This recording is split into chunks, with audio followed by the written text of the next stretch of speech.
ইমাম আহমদ বিন হাম্বল রাহিমাহুল্লাহ তিনি বলতেন, আমি মানুষকে খুশি করা ছেড়ে দিয়েছি, কেননা আমি সত্যটা বলতে চাই। সত্যটা বলতে গেলে অনেক সময় দেখা যায় মানুষে আপনার উপরে রাগান্বিত হতে পারে, জাতি আপনাকে না মানতে পারে, আপনার পরিবার আপনাকে না মানতে পারে, আপনার সমাজ আপনাকে না মানতে পারে।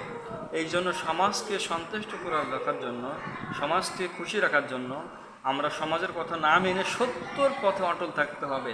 এটাই ছিল ইমাম আহমদ বিন হাম্বল রাহিমাহুল্লাহ। তার বাস্তব প্রমাণ যে খালকুল কোরআনের ফতোয়ার বিষয় নিয়ে যে ইমাম আহমদ বিন হাম্বল রাহিমাহুল্লাহ যে বীরত্ব দেখিয়েছিলেন, যে ক্ষমতা, যে সত্যকে বলেছিলেন, তিনি চাইলে সেই সময় নাও বলতে পারতেন, তারপরেও কিন্তু তিনি বলছিলেন না, এই মহাগ্রন্থ আল কোরআন আল্লাহর সৃষ্টি নয়, তিনি এই কথা স্বীকৃতি দিয়েছিলেন।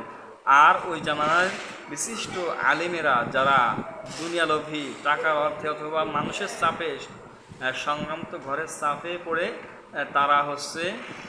তারা ফতোয়া দিয়েছিল যে কোরআন হচ্ছে মাখলুক, এই ফতোয়া দিয়েছিল। এটা ভ্রান্ত ধারণা। আর এর বিপক্ষে দুইজন ব্যক্তি ছিল যে যারা বলেছিল যে না, কোরআনুল কারীম মাখলুক নয়, এটা হচ্ছে আল্লাহ সুবহানাহু ওয়া তাআলার ইলম, আল্লাহ সুবহানাহু ওয়া তাআলার প্রদত্ত ইলম, এটা মাখলুক নয়। এ কথা তিনিরা বলেছিলেন। যে তার মধ্যে একজন ব্যক্তি ছিল, তার নাম হচ্ছে ইমাম আহমদ বিন হাম্বল রাহিমাহুল্লাহ। সেই ব্যক্তি তিনি উল্লেখ করেছেন এবং উক্তি তার একটা আছে যে আমি মানুষকে সন্তুষ্ট করা, খুশি করা ছেড়ে দিয়েছি এবং সত্যটা যাতে আমি বলতে পারি, এই জন্য এটা ছাড়ছি। আল্লাহ সুবহানাহু ওয়া তাআলা যেন আমাদেরকেও হকের উপরে অটল থেকে সত্যটা বলার তৌফিক দান করুন। আমিন। আসসালামু আলাইকুম ওয়া রাহমাতুল্লাহ।